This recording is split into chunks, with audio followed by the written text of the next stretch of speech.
L'Algérie n'a pas attendu l'appel à l'aide de la Turquie et de la Syrie pour leur apporter son soutien.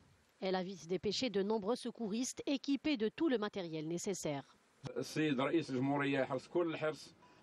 Le président de la République veille personnellement à ce que les équipes de la protection civile soient parmi les premières qui arrivent sur les zones touchées pour qu'elles apportent les premiers secours aux sinistrés. Les éléments de la protection civile doivent entamer rapidement leur opération de secours dès leur arrivée dans les zones sinistrées.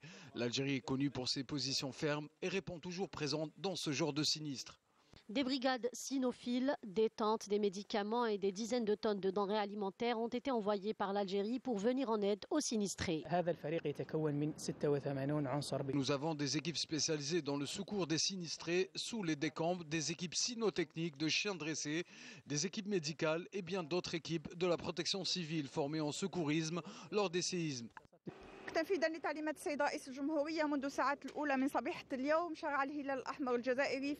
En application des instructions du président de la République, nous avons entamé très tôt ce matin la collecte des aides humanitaires. Nous avons d'ailleurs mobilisé les bénévoles, les secouristes, les médecins et les infirmiers du Croissant Rouge algérien.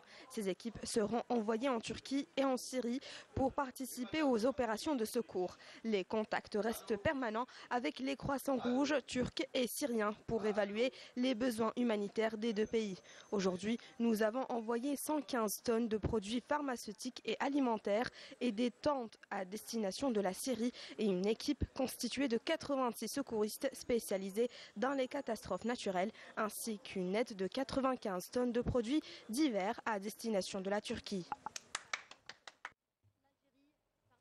Premier pays à venir en aide à ces deux pays frères en vertu de ces valeurs qui concordent avec le principe de la solidarité internationale en cas de catastrophe naturelle.